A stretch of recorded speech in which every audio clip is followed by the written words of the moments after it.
vam se zahvalim što ste se svi pretplatili na moj kanal, mislim svi. Ima otprilike, jučer sam otvorio kanal i ima vas 100-tinjak, što ja mislim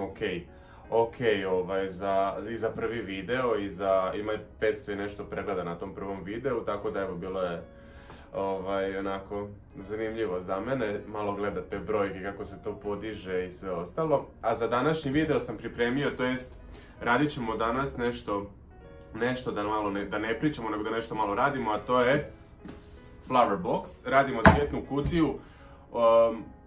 Red slaganja zapravo i nije toliko kompliciran, netko kad dobije to sve gotovo pomisli ok, ovo je malo komplicirano, međutim i nije. Ja ću vas voditi kroz cijeli dio procesa slaganja box. Koliko će vam se svidjeti ovakav način rada, u pravilu će biti ovakvi neki videi, između ostalog bit će tu i neki vlogovi gdje ja nabavljam cvijeće, gdje idem po robu i ostalo, ali evo, za početak ćemo početi s ovim da ću ja snimat trenutno sebe kako radim, pa ćemo onda vidjeti što i kako dalje. Evo običnu varijantu bijelo-zlatnog, zato da ću uzeti bijelo-zlatni papir. Ovo je bijeli, iznutra je zlatni, sad sve ovisi na koju stranu ga želite staviti. Spužva. Ne trebaju vam u tom slučaju nikakve vrećice niti išta. Napravite si ovako i uzmete škare. Ostatak odrežemo. Ne volim da mi jako viri van i ne volim da mi opet previše uvučen, tako da evo, ja to još svakako sebi izrežem koliko meni treba. Ovo će se pretvoriti u jedan mali tutorial kako napraviti box, ali evo, mislim da nećemo raditi tim sistemom, ali sam počeo tako da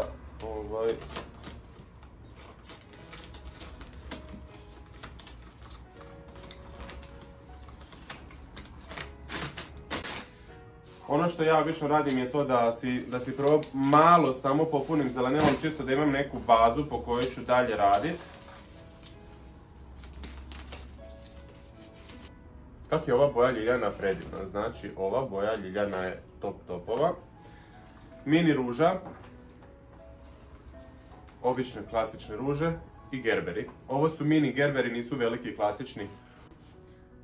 Gerberi su nažicani da ne mogu parati. Sad zašto se gerber žica? Svi me pitaju zašto se žica cvijeće. Iz razloga jednog jedinog, ništa to nije da bi to spriječilo da duže traje ili ne. Jednostavno, gerber ili bilo koji drugi cvijet, ruža ili nešto, kad počne venit, njegova glava počne padat.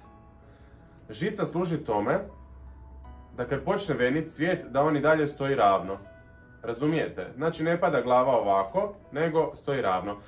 Ono što još služi to jest ta žica, služi jedino još isključivo za da mi cvijet možemo raditi s njim kako hoćemo. To je neka varijanta te žice i čemu ta žica zapravo i služi. Što se tiče slaganja, ja vam tu ne mogu reći šta kako, zato što svako ima svoj način slaganja. Ja gdje vidim da mi fali cvijet, ja ga tu stavim. Tako da evo, drugačije ni ne može biti nego kako si vi sebi u glavi zamislili da to treba izgledati, tako i stavim cvijet i to je to. Evo, drugačije ni ne ide. Ja vjerujem da svaki cvijećar to gleda na taj sistem gdje, zapravo ne znam kako da vam objasnim glavu jednog cvijećara, zato što cvijećari uglavnom znaju već otprilike gdje će šta staviti kad počnu raditi sam box, buket, šta god, otprilike već u glavi imaš viziju kako to treba izgledati i onda tamo i staviš cvijet. Tako da evo. Ono s čim ćemo još popuniti ovaj box će biti gipsofila. Ovo je gipsofila ili ti baby bread. Ovisi kako ko zove, neko zove i ono malo sitno bijelo. Tako da evo,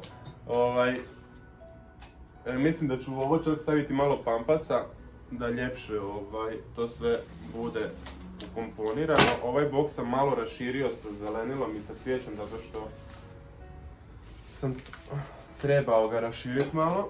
Pa ćemo vidjeti dalje kad napravimo skroz ostatak gdje ima još koja rupa. E sad, gipsofila, vjerujem da ne služi drugim cvijećarima za to, ali meni služi kad trebam negdje popuniti neke rupice. Ono što ću još ubaciti u ovaj box su karanfili.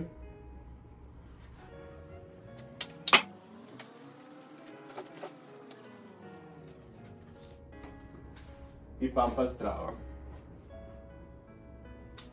Iskreno, ja pampas travu stvarno jako volim, zato što ona jako podigne sam boks. Vidjet ćete na kraju rezultat, tako da evo. U boks dodajemo i eukaliptusa.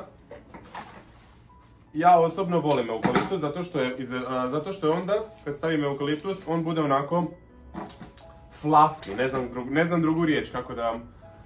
Bude onako čupav, onako gdje... Ne znam kako da vam objasnim.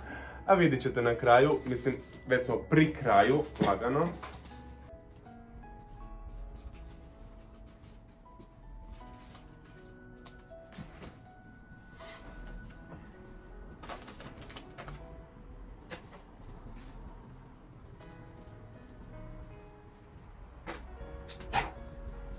Uglavnom, pri kraju smo sa samim boksom. Sad ću samo dodati gipse.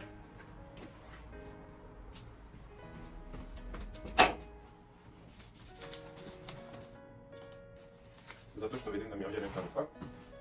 I ovdje.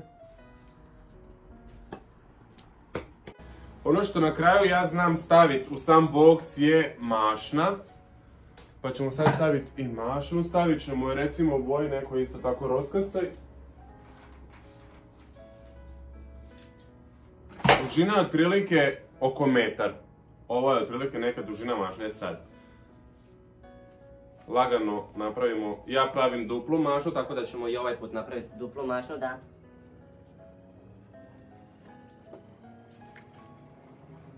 Svežemo sa žicom. I tako imamo mašnu. Ono što je stavim, ja je obično stavim na neku stavku od nekog cvijeta.